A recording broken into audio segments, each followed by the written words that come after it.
صلی اللہ علی محمد صلی اللہ علیہ وسلم۔ اعوذ باللہ السمیع العلیم من الشیطان الرجیم، بسم اللہ الرحمن الرحیم، والصلاۃ والسلام علی رسول الکریم۔ بخاری شریف کتاب صفت صلاۃ۔ آج جو باب ہے یہ سلام پھیرنے کے بارے میں ہے۔ باب التسلیم، سلام پھیرنے کا بیان، یعنی باب التسلیم کا مطلب ہے کہ سلام پھیرنے کی کیفیت کیا ہے، نبی کریم صلی اللہ علیہ وسلم کیسے سلام پھیرتے تھے، صحابہ کرام آپ کے ساتھ پھیرتے تھے یا آپ کے بعد پھیرتے تھے، پھر آپ صلی اللہ علیہ وسلم فوراً اٹھ جاتے تھے یا کچھ دیر میں اٹھتے تھے، تو اس طرح کی چیزیں اس باب میں پڑھیں گے انشاءاللہ۔ حدیث ہے 802،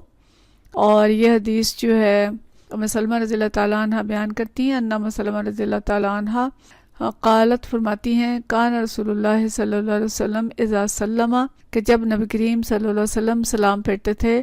قام النساء حتی یقضی تسلیمہ، یعنی آپ کا سلام مکمل ہوتا تھا تو عورتیں فوراً اٹھ کھڑی ہوتی تھیں۔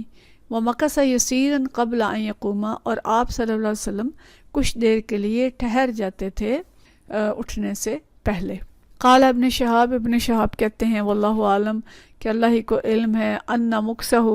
کہ آپ کا جو ٹھہر جانا تھا وہ اس لیے تھا، لکی ینفذ النساء،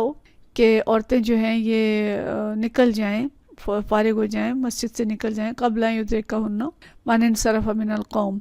کہ اس سے پہلے کہ مرد بھی نکلتے اور وہ بھی ان کے ساتھ جا مکس ہوتے، ان کے ساتھ جا ملتے، تو عورتیں جو ہیں پہلے اٹھ جائیں۔ اور یہ اس بات کو ابن شہاب جو ہیں وہ کہتے ہیں کہ یہ میرا گمان ہے، یعنی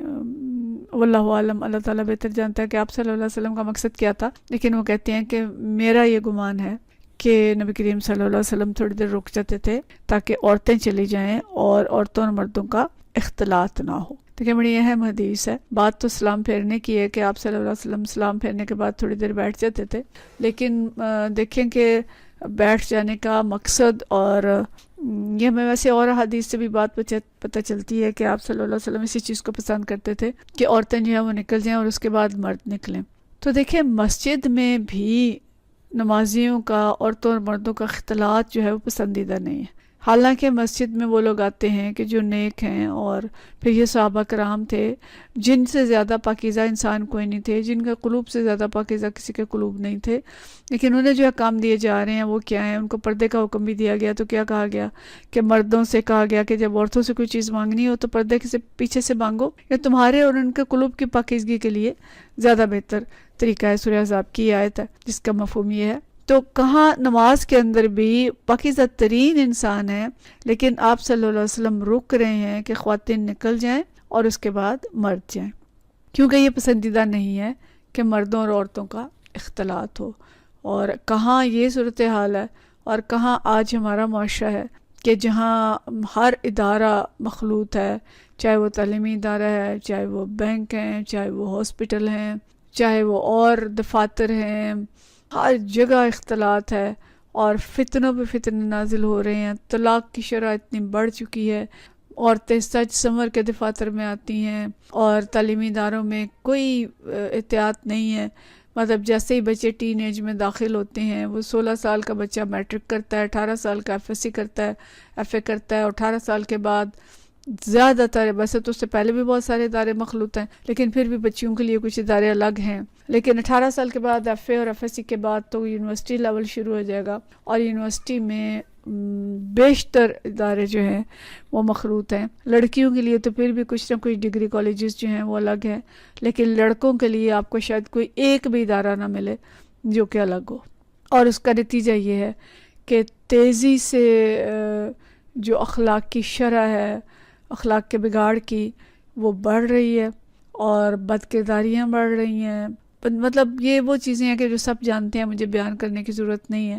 لیکن اللہ تعالیٰ کو اور نبی کریم صلی اللہ علیہ وسلم کو یہ چیز کتنی ناپسند ہے، یہ اختلاط کتنا ناپسند ہے کہ مسجد کے اندر نمازیوں میں بھی اختلاط پسندیدہ نہیں ہے۔ مرد اور عورت ایک صف میں کھڑے ہو جائیں تو ان کی نماز نہیں ہوتی، مردوں کی صفیں آگے ہیں اور عورتوں کی صفیں پیچھے ہیں، اور اس میں بھی یہ کہ مردوں کی سب سے اچھی صف وہ ہے جو پہلی صف، تب اس کی اور بھی فضیلتیں بہت ساری ہیں، لیکن یہ کہ عورتوں سے سب سے دور ہوتی ہے، اور مردوں کی بری صف وہ ہے جو سب سے پیچھے ہے، اور عورتوں کی بری صف وہ ہے جو سب سے پہلی ہے، فضیلت کے لحاظ سے یعنی کم تر وہ ہے جو پہلی ہے، اور فضیلت کے لحاظ سے عورتوں کی سب سے جو آخری صف ہے وہ بہترین ہے، اور عورت کا مسجد میں نماز پڑھنے کے بجائے گھر میں نماز پڑھنا اور گھر کے بھی سین کی بجائے اندر پڑھنا زیادہ پسندیدہ ہے۔ تو کہاں شریعت کا یہ منشا ہے کہ کہیں بھی نمازیوں کی بھی مکسنگ نہ ہو، اور کہاں آج کل کے حالات ہیں کہ جس میں فری مکسنگ ہے، اور پھر معاشرے میں فتنے پہ فتنے نازل ہو رہے ہیں، اور اس اختلاط کی وجہ سے بے حیائی اور بد کرداری اور زنا تک بڑھ رہا ہے۔ اللہ تعالی ہمارے حالوں پہ رحم فرمائے، حرم دین اور شریعت کی طرف واپس لوٹنے کی توفیق دے، اور ہمارے حکمرانوں کو اور ہمارے جو اہل حل و عقد ہیں انہیں صحیح سمجھ دے کہ وہ معاشرے کے اندر ان چیزوں کو رواج دیں جو شریعت کے مطابق ہیں، اور ان چیزوں سے قوم کو بچائیں، قوم کے نوجوانوں کو بچائیں جو خلاف شرع ہیں۔ بہرحال بات سلام پھیرنے کی تھی کہ آپ صلی اللہ علیہ وسلم سلام پھیرنے کے بعد تھوڑی دیر بیٹھتے تھے، یہ آپ کی سنت تھی۔ اس کے بعد پھر اگلی جو حدیث ہے یہ بھی سلام پھیرنے ہی کے متعلق ہے، باب یسلم حین یسلم الامام، کہ مقتدی جو ہیں وہ اس وقت سلام پھیرے جب امام سلام پھیر دے۔ وکان ابن عمر، اور ابن عمر فرماتے تھے یستحب اذا سلم الامام ان یسلم من خلفہ، کہ وہ اس بات کو بہتر قرار دیتے تھے کہ جب امام سلام پھیرتا ہے تو اسی وقت مقتدی بھی سلام پھیر دے۔ یعنی امام بخاری تو یہ کہہ رہے ہیں کہ جب امام سلام پھیرے تو اسی وقت مقتدی بھی سلام پھیر دے۔ ہم نے پیچھے جتنی حدیث پڑھی ہیں اس میں یہ ہے کہ امام آگے آگے ہو اور مقتدی پیچھے ہوں، یعنی کچھ دیر بعد جو مقتدی ہے وہ عمل کرے۔ تو اس میں امام بخاری کہہ رہے ہیں کہ مقتدی اس وقت سلام پھیرے جب امام بھی سلام پھیرے۔ تو مطلب یہ ہے کہ ویسے تو بہتر یہ ہے کہ جب امام سلام پھیر لے تو اس کے بعد مقتدی سلام پھیریں، لیکن اگر ساتھ ہی وہ بھی سلام پھیر دیتے ہیں تو اس میں کوئی حرج نہیں ہے، بس احتیاط یہ ہونی چاہیے کہ اس سے پہلے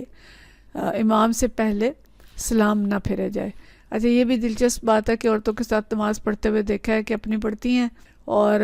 اپنا جب ختم ہوا تشہد اور دعا مانگی تو سلام پھیر دیا امام سے پہلے۔ تو خواتین کو بھی باجماعت نماز کے طریقے جو ہیں وہ سیکھنے چاہیے۔